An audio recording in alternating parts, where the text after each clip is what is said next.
और फिर आगे बढ़ेंगे। श्री गुरु चरण सरोज रज निज मन मुकर सुधार, बरनो रघुबर बिमल जस योदायक फल जा।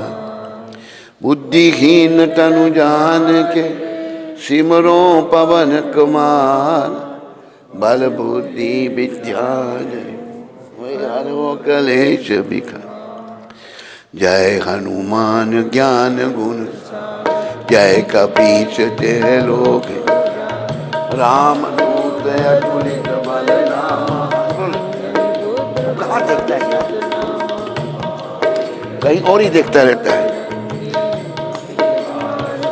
किए संगी कंचन वरण विराज शोभे, कानन कुंडल कुंचित हाथ वज्र और ध्वजा विराज, कांधे मूछ जनेऊ साजे, शंकर सुमन केसरी तेज प्रताप विद्यावान गुणी अति राम काज करिबे को, प्रभु चरित्र सुनिबे को। राम लखन सीता मन बस, सूक्ष्म रूप धरि सिय दिखा, विकट रूप धरि लंक जर, भीम रूप धरि असुर सं। रामचंद्र के काज लाए सजीवन लखन जी, श्री रघुबीर हर्षे उरल, रघुपति कीनी बहुत बड़ा, तुम मम प्रिय भरत सम। सहस बदन तुमरो जस अस कहीं श्रीपति कंठ, सनकादिक ब्रह्मादि मुनि, नारद शारद सहित असि, यम कुबेर दिगपाल जा, कवि कोविद कहि सके, तुम उपकार सुग्रीव ही की। राम मिलाए राजपद तुमरो मंत्र भविष्य, लंकेश्वर भय सब जन, जुग सहस्त्र जो जन परम, लियो ताहि मधुर फल। प्रभु मुद्रिका मेलि सुखम, जल्दी लांग गे अचरन। दुर्गम काज जगत के, सुभं अनुग्रह तुमरे। राम द्वारे तुम रखो, होत न आज्ञा बिनु पैसा, सब सुख लहे तुम्हारी। तुम काहू को डरना, आपन तेज समारो, तीनों लोक हाँकते, भूत पिशाच निकट न। महावीर जब नाम, नासे रोग घरे सब, जपत निरंतर हनुमत भी, संकट ते हनुमान। मन क्रम वचन ध्यान जो, सब पर राम तपस्वी, तिनके काज सगल। और मनोरथ जो कोई लाभ, सोई अमित जीवन फल पा। चारों युग प्रताप तुम, है पर सिद्ध जगत मुझे। साधु संत के तुम रखव, असुर निकंदन राम। अष्ट सिद्धि नौ निधि के, असवर दीन जानकी। राम रसायन तुमरे, सदा रहो रघुपत के। तुमरे भजन राम को पाम, जन्म जन्म के दुख। अंत काल रघुबर पर जहाँ जन्म हरि भक्त, और देवता चितनाद, हनुमत से ही सर्व। संकट कटे मिटे सब, हे हनुमत बल। जय जय जय हनुमान गोसाई, कृपा करो गुरुदेव के। जो सत बार पाठ कर जो, छूटे बंदी महासुख। जो जय पढ़े हनुमान चल, होय सिद्धि साखी गौ। तुलसीदास सदा हरिचे कीजे नाथ हृदय ममन पवन तने संकट हरण मंगल मूर्ति रूप राम लखन सीता सहित हृदय बसो सर्वो सियावर रामचंद्र की जय राधा वर कृष्ण चंद्र की जय पवन सुत हनुमान की जय बोलो भाई प्रभुपाद की जय बोलो भाई सब संतन की जय बोलो भाई सब भक्तन की जय। अभी हनुमान जी की कृपा से राम जी के चरणों में श्री रामचंद्र कृपालु भज हरन भव दारुणव नव कंच लोचन कंच मुख कर कंच पद कंदर्प अग्नि अमित चम रद सुंदरम पटपीत मानव तड़ित रुचिषु नौमि जन सुधा भजु दीन बंधनेश दत्तवन निकंदनम रघुनंद आनंद कंद चंद दश नंद सिर मुकट कुंद तिलक चा उधार अंगभूषणम आजानुभुज चांप संग्राम जित कर दू अति बदित तुलदास संग शेष मुनिम रंजनम मम हृदय कंद वास कुरु कामादि खल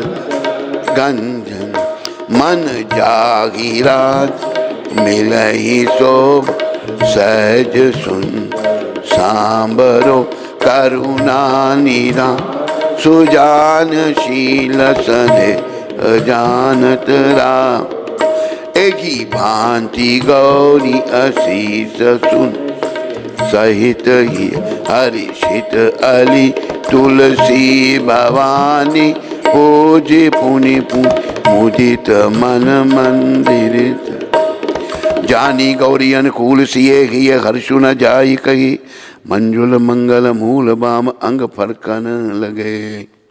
बोलो सीताराम लक्ष्मण हनुमान की जय। तो आज 37वां दिन है जब से कथा शुरू की थी, यहाँ तो 2-3 दिन से ही चल रही है। तो 59वां सर्ग आज है। ये कथा जो है वाल्मीकि रामायण से हो रही है। शतानंद जी कहते हैं श्री राम साक्षात चंडाल के स्वरूप को प्राप्त हुए। राजा त्रिशंकु के पूर्वोक्त वचन को सुनकर कुशिक नंदन विश्वामित्र जी ने दया से द्रवित होकर उनसे मधुर वाणी में कहा, वत्स इक्ष्वाकु कुल नंदन, तुम्हारा स्वागत है। मैं जानता हूँ तुम बड़े ही धर्मात्मा हो। नृपवर डरो मत, मैं तुम्हें शरण दूंगा। राजन, तुम्हारे यज्ञ में सहायता करने वाले समस्त पुण्य कर्म महर्षियों को मैं आमंत्रित करता हूँ। फिर तुम आनंद पूर्वक यज्ञ करना। गुरु के शाप से तुम्हें जो यह नवीन रूप प्राप्त हुआ है, इसके साथ ही तुम सदैव स्वर्गलोक को जाओगे। नरेश्वर, तुम जो शरणागत वत्सल विश्वामित्र की शरण में आ गए, इससे मैं यह समझता हूँ कि स्वर्गलोक तुम्हारे हाथ में आ गया है। ऐसा कहकर महातेजस्वी विश्वामित्र ने अपने परम धर्मपरायण महाज्ञानी पुत्रों को यज्ञ की सामग्री जुटाने की आज्ञा दी। तत्पश्चात समस्त शिष्यों को बुलाकर उनसे यह बात कही, तुम लोग मेरी आज्ञा से अनेक विषयों के ज्ञाता समस्त ऋषि मुनियों को, जिनमें वशिष्ठ के पुत्र भी सम्मिलित हैं, उनके शिष्यों, सुहृदों तथा ऋतुज्ञों सहित बुला लाओ, जिससे मेरा संदेह देकर बुलाया गया हो मैं अथवा दूसरा कोई यदि इस यज्ञ के विषय में कोई अवहेलना पूर्ण बात कहे तो तुम लोग वह सब पूरा मुझसे आकर कहना।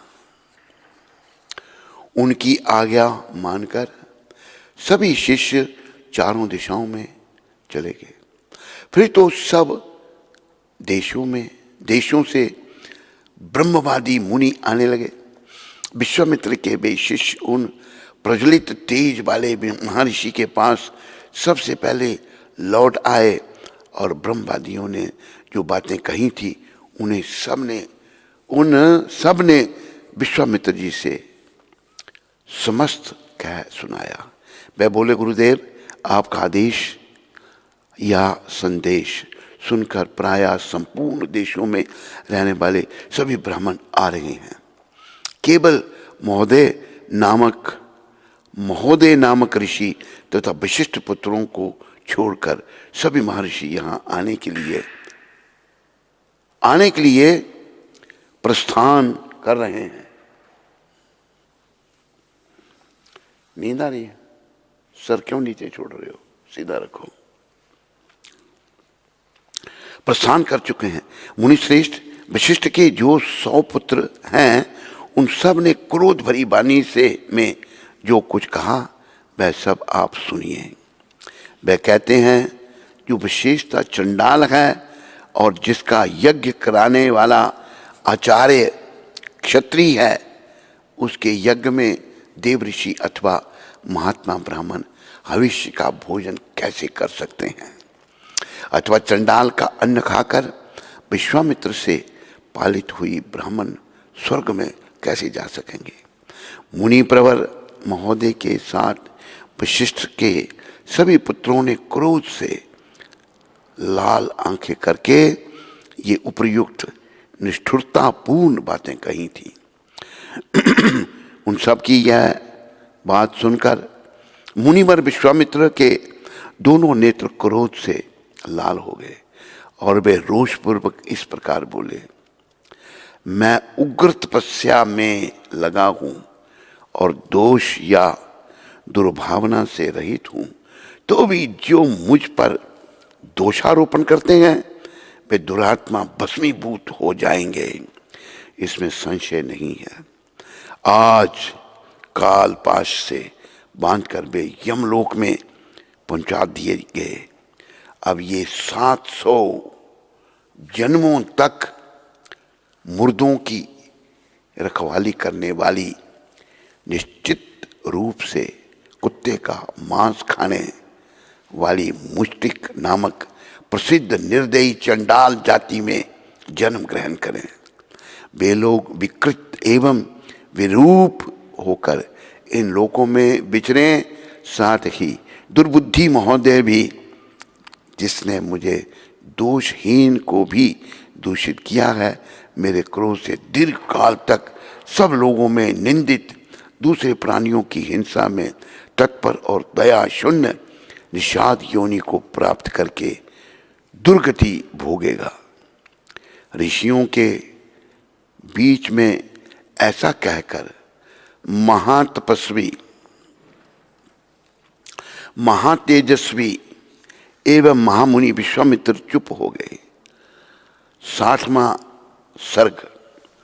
शतानंद जी कहते हैं, श्री राम महोदय सहित वशिष्ठ के पुत्रों को अपने तपोबल से नष्ट हुआ जान महातेजस्वी विश्वामित्र ने ऋषियों के बीच में इस प्रकार कहा, मुनिवरों, यह इक्ष्वाकु वंश में उत्पन्न राजा त्रिशंकु है।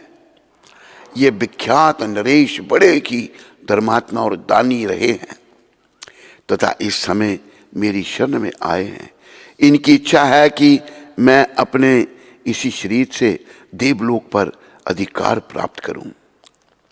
अतः आप लोग मेरे साथ रहकर ऐसे यज्ञ का अनुष्ठान करें जिससे इन्हें इस शरीर से ही देवलोक की प्राप्ति हो सके।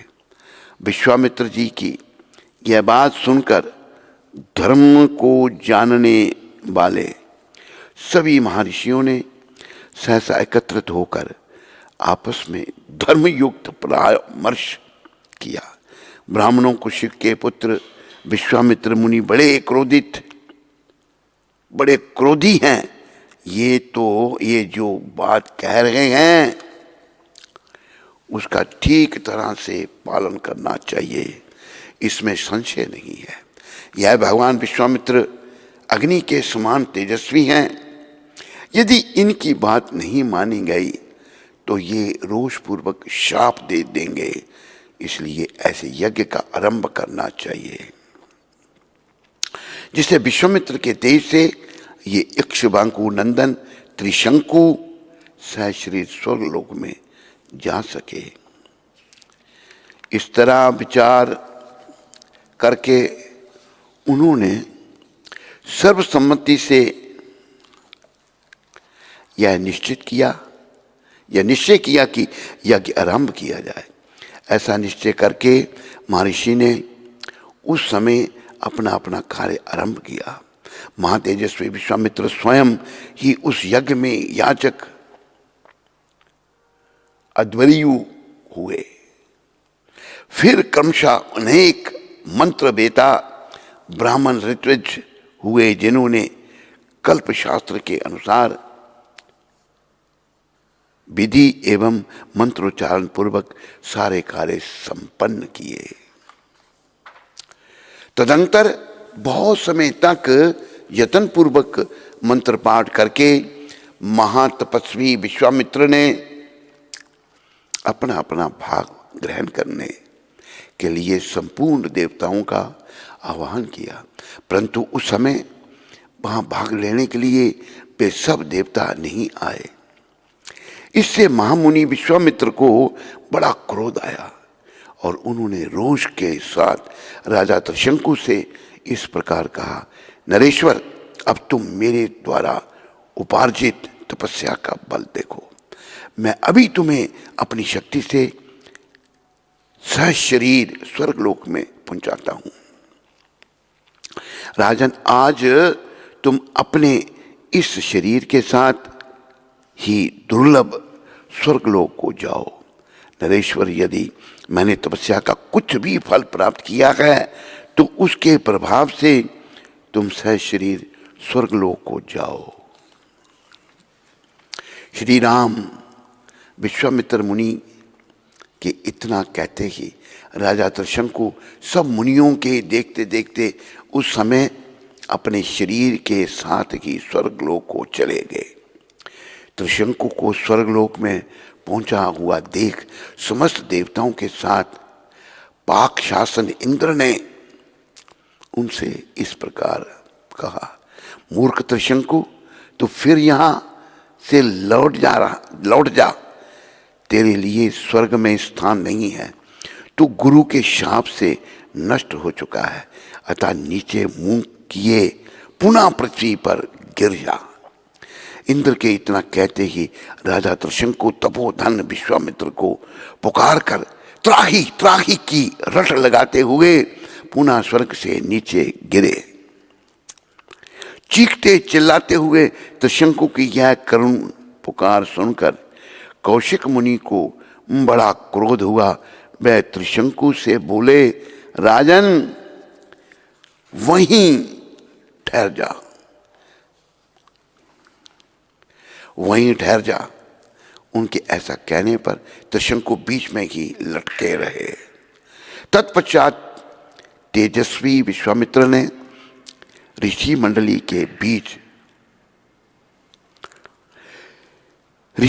के बीच दूसरे प्रजापति के समान दक्षिण मार्ग के लिए नए सप्तऋषि की सृष्टि की तथा क्रोध से भरकर उन्होंने नवीन नक्षत्रों का भी निर्माण कर लिया। वे महायशस्वी मुनि क्रोध से कलुषित हो दक्षिण दिशा में ऋषि मंडली के बीच नूतन नक्षत्र मालाओं की सृष्टि करके यह विचार करने लगे कि मैं दूसरे इंद्र की सृष्टि करूंगा, अथवा मेरे द्वारा रचित स्वर्गलोक बिना इंद्र के ही रहेगा। ऐसा निश्चय करके उन्होंने क्रोधपूर्वक नूतन देवताओं की सृष्टि प्रारंभ की।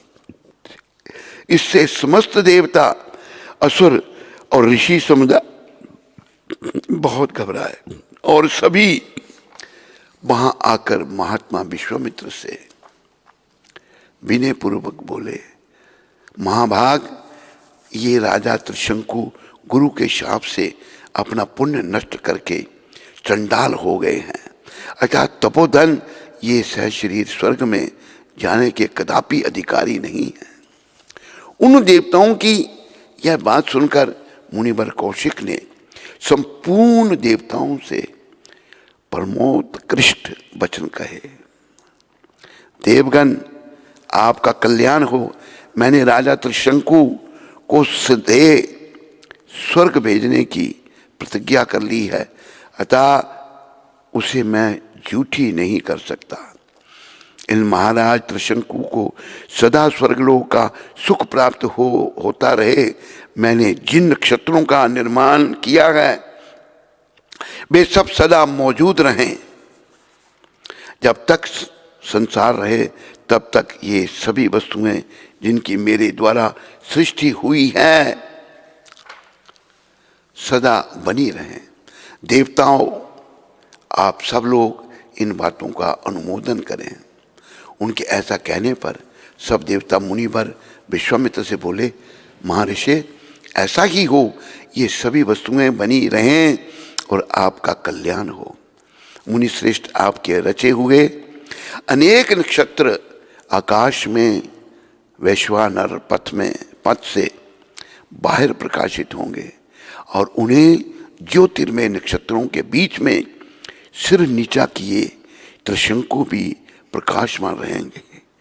वहां इनकी स्थिति देवताओं के समान होगी और ये सभी नक्षत्र इन कृतार्थ एवं यशस्वी नृपश्रेष्ठ का स्वर्गीय पुरुष की भांति अनुसरण करते रहेंगे।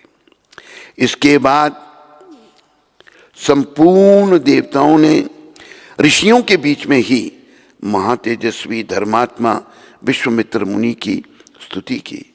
इससे प्रसन्न होकर उन्होंने बहुत अच्छा कहकर देवताओं का अनुरोध स्वीकार कर लिया। नरश्रेष्ठ श्री राम तदंतर यज्ञ समाप्त होने पर सब देवता और तपोधन महर्षि जैसे आए थे उसी प्रकार अपने अपने स्थान को लौट गए। 61वां सर्ग 61 चतुरानंद जी कहते हैं, पुरुष सिंह श्री राम यज्ञ में आए हुए उन सब वनवासी ऋषियों को वहां से जाते देख महातेजस्वी विश्वामित्र ने उनसे कहा, महर्षियों,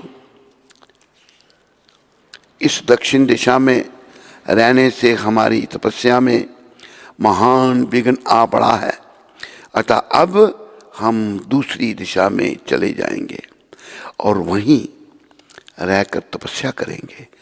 विशाल पश्चिम दिशा में जो महात्मा ब्रह्मा जी के 3 पुष्कर हैं उन्हीं के पास रहकर हम सुखपूर्वक तपस्या करेंगे, क्योंकि वह तपोधन बहुत ही सुखद हैं। ऐसा कहकर वे महातेजस्वी महामुनि पुष्कर में चले गए और वहां फल मूल का भोजन करके उग्र एवं दुर्जय तपस्या करने लगे। इन्हीं दिनों अयोध्या के महाराजा अम्बरीश एक यज्ञ की तैयारी करने लगे।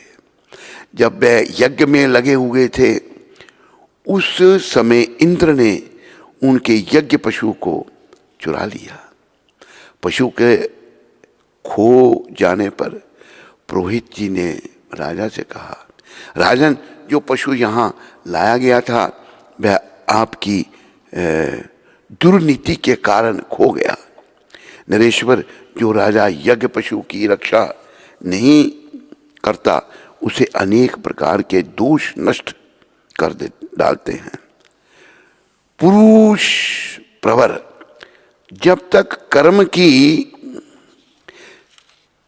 कर्म का आरंभ होता है उसके पहले ही खोए हुए पशु की खोज कराकर उसे शीघ्र ही यहां ले आओ, अथवा उसके प्रतिनिधि रूप से किसी पुरुष पशु को खरीद लाओ। यही इस पाप का महान प्रायश्चित है। पुरोहित की यह बात सुनकर महाबुद्धिमान पुरुष श्रेष्ठ राजा अम्बरीश ने हजारों गौओं के मूल्य पर खरीदने के लिए एक पुरुष का अन्वेषण किया। तात रघुनंदन विभिन्न देशों, जनपदों, नगरों, वनों और पवित्र आश्रमों में खोज करते हुए राजा अम्बरीश भृगु तुंग पर्वत पर पहुंचे और वहां उन्होंने पत्नी तथा पुत्रों के साथ बैठे हुए ऋषिक मुनि का दर्शन किया। अमित कांतिमान एवं महातेजस्वी राजऋषि अम्बरीश ने तपस्या से उद्दीप्त होने वाले महर्षि ऋषिक को प्रणाम किया और उन्हें प्रसन्न करके कहा। पहले तो उन्होंने ऋषिक मुनि से उनकी सभी वस्तुओं के विषय में कुशल समाचार पूछा। उसके बाद इस प्रकार कहा, महाभाग भृगुनंदन, यदि आप 1,00,000 गौएं लेकर अपने एक पुत्र को पशु बनाने के लिए बेचें तो मैं कृतकृत्य हो जाऊं। मैं सारे देशों में घूम आया परंतु कहीं भी यज्ञोपयोगी पशु नहीं पा सका, अतः आप उचित मूल्य लेकर यहाँ मुझे अपने एक पुत्र को दे दीजिए। उनके ऐसा कहने पर महातेजस्वी ऋषिक बोले, नरश्रेष्ठ, मैं अपने ज्येष्ठ पुत्र को तो किसी तरह नहीं बेचूंगा। ऋषिक मुनि की बात सुनकर उन महात्मा पुत्रों की माता ने पुरुष सिंह अम्बरीश से इस प्रकार कहा, प्रभु, भगवान भार्गव कहते हैं कि ज्येष्ठ पुत्र कदापि बेचने योग्य नहीं है, परंतु आपको मालूम होना चाहिए जो सबसे छोटा पुत्र शुनिक है वह मुझे भी बहुत ही प्रिय है। अतः पृथ्वीनाथ, मैं अपना छोटा पुत्र आपको कदापि नहीं दूंगी। नरश्रेष्ठ, प्रायः ज्येष्ठ पुत्र पिताओं को प्रिय होता है और छोटे पुत्र माताओं को। अतः मैं अपने कनिष्ठ पुत्र की अवश्य रक्षा करूंगी। श्री राम मुनि और उनकी पत्नी के ऐसे कहने पर मजले पुत्र सुनाशेप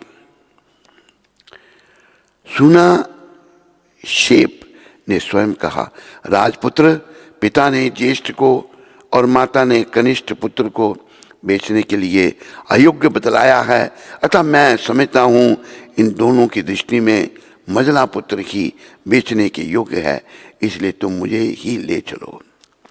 महाबाहु रघुनंदन, ब्रह्मवादी मजले पुत्र के ऐसा कहने पर राजा अम्बरीश बड़े प्रसन्न हुए और 1 करोड़ स्वर्ण मुद्राएं, रत्नों के ढेर तथा 1,00,000 गौओं के बदले शुनाशेप को लेकर वे घर की ओर चले। तेजस्वी महायशस्वी राजऋषि अम्बरीश शुनाशेप को रथ पर बैठाकर बड़ी उतावली के साथ तीव्र गति से चले। बोलो रामचंद्र भगवान की, बोलो भारत के ऋषि मुनियों की, बोलो राम कथा की। तो आओ भगवान के चरणों में प्रार्थना कर लें, जो प्रार्थना आपके गुजरात के ही एक महान भक्त ने की थी। जानते हैं कौन भक्त थे वो? हैं? अरे जोर से बोलो यार। हाँ, नरसिंह मेहता। नरसिंह मेहता की प्रार्थना।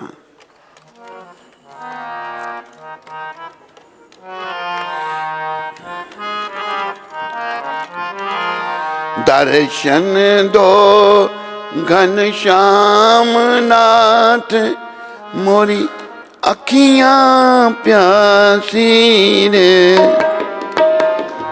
दर्शन दो घनश्याम नाथ, मोरी अखियां प्यासी रे। ये मैंने पहले थोड़ा गाया कभी यहाँ पर, हैं? पिछली बार गाया था यहीं, तभी गा सकता हूँ जब यहाँ आऊंगा। जब यहाँ आए थे दोबारा नहीं सुनना फिर, हैं? सुना है? अच्छा।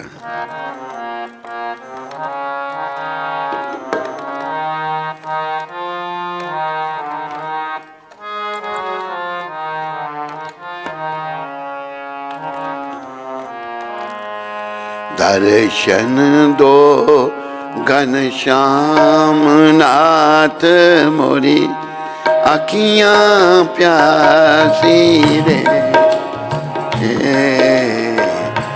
दर्शन दो घनश्याम नाथ, मोरी अखियां प्यासी रे। मन मंदिर की ज्योत जगा दो, मन मंदिर की ज्योत जगा दो। घट घट वासी रे, घट घट वासी रे।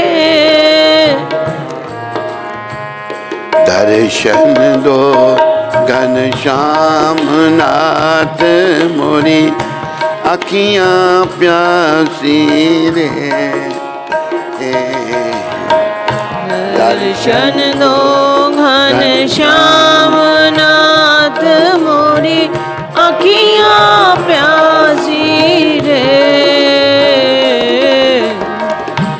मंदिर मंदिर मूरत तेरी, फिर भी न दिखे सूरत तेरी।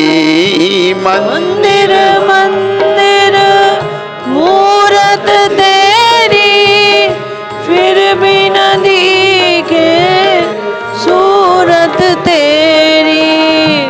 युग बीते ना आई मिलन की, युग बीते ना आई मिलन की। पूरनमासी रे,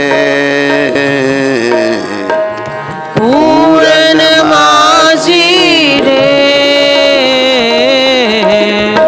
दर्शन दो घनश्याम नाथ, मोरी अखियां प्यासी रे। दर्शन दो घनश्याम नाथ, मोरी अखियां प्यासी रे। द्वार दया का जब तू खोले, द्वार दया का जब तू खोले। पंचम स्वर में गूंगा बोले, पंचम स्वर में गूंगा बोले। अंधा देखे लंगड़ा चल कर, अंधा देखे लंगड़ा चल कर। ये कह रहा नहीं, अंधा नहीं देख सकता, लंगड़ा नहीं चल सकता, ऐसे ऐसे कर रहा है, ऐसे कर रहा है।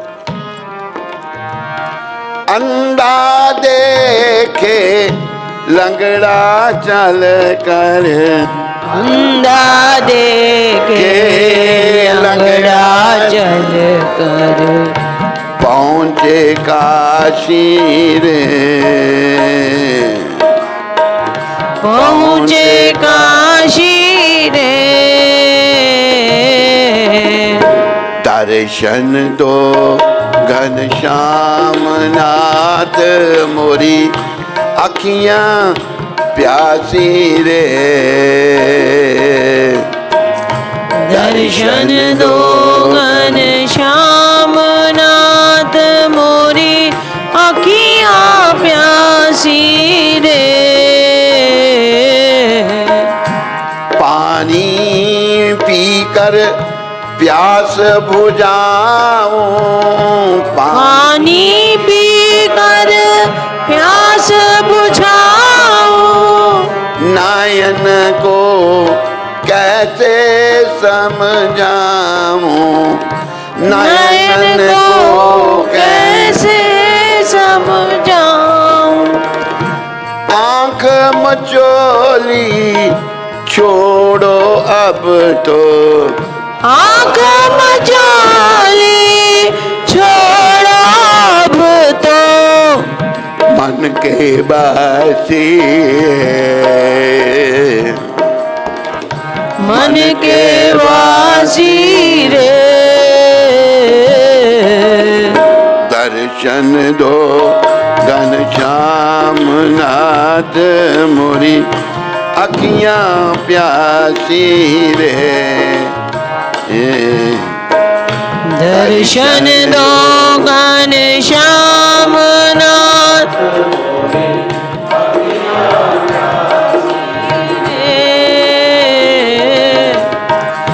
निर्बल के बल धन निर्धन के, निर्बल के बल धन निर्धन के। तुम रखवाले भक्त जनम के, तुम रखवाले भक्त जनों के। तेरे भजन में सब सुख पाऊं, तेरे वचन में सब सुख पाऊं। मिटे उदासी रे, मिटे उदासी रे।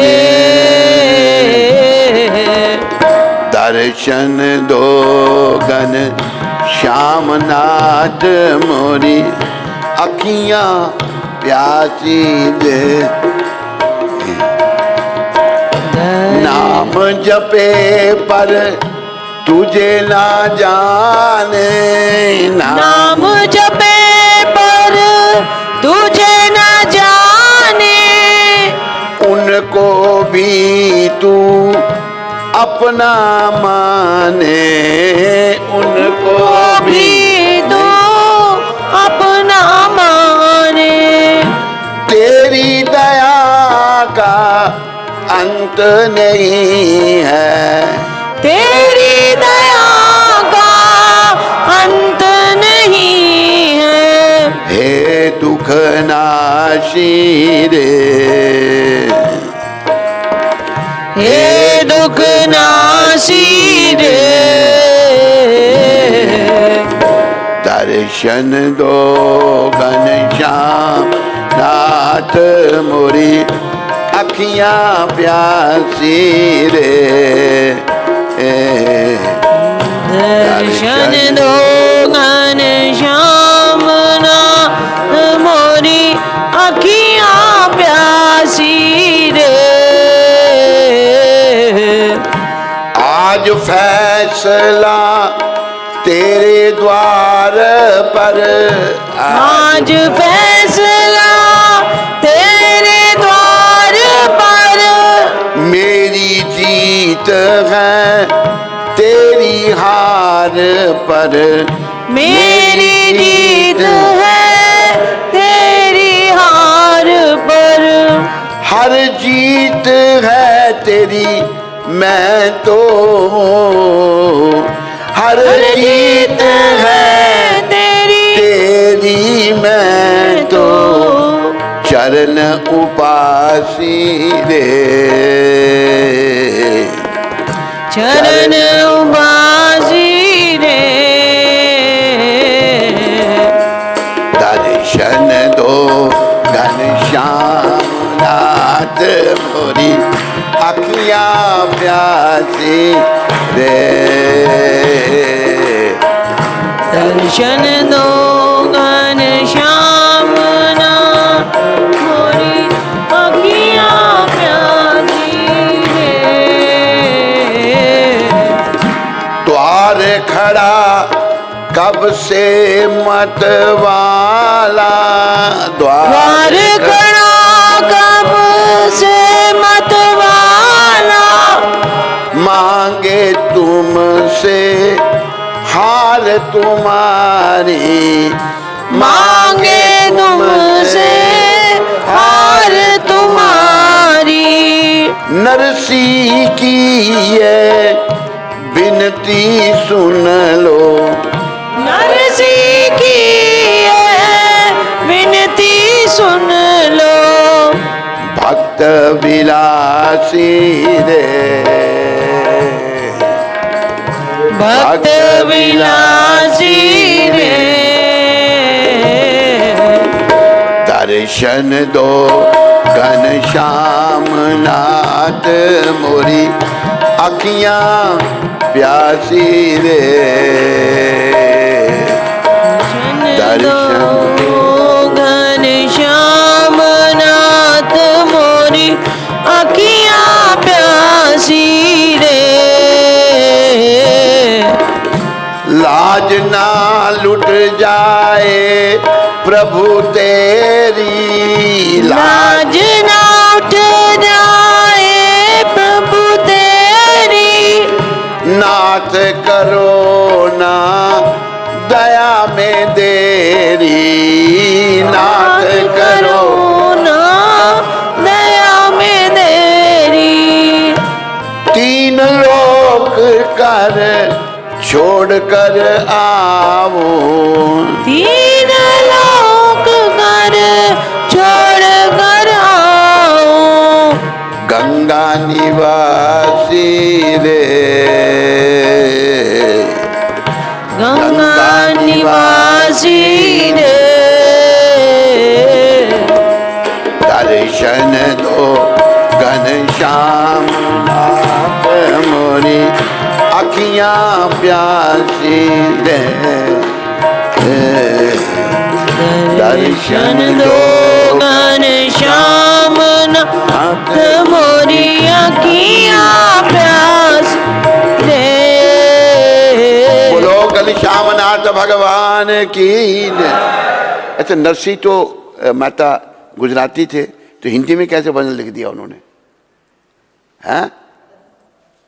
ये तो हिंदी है पूरी हैं? गुजराती में कोई भजन उसका ट्रांसलेशन किया ये स्पेकुलेशन है स्पेकुलेशन नहीं मानते हम। चलो कोई प्रश्न तो नहीं किसी को? जो भी है बहुत बढ़िया। ये एक इस भजन का दीवाना है और वो जानते हो कौन है वो? महाराज भजन ऑफ द डिकेड है ये।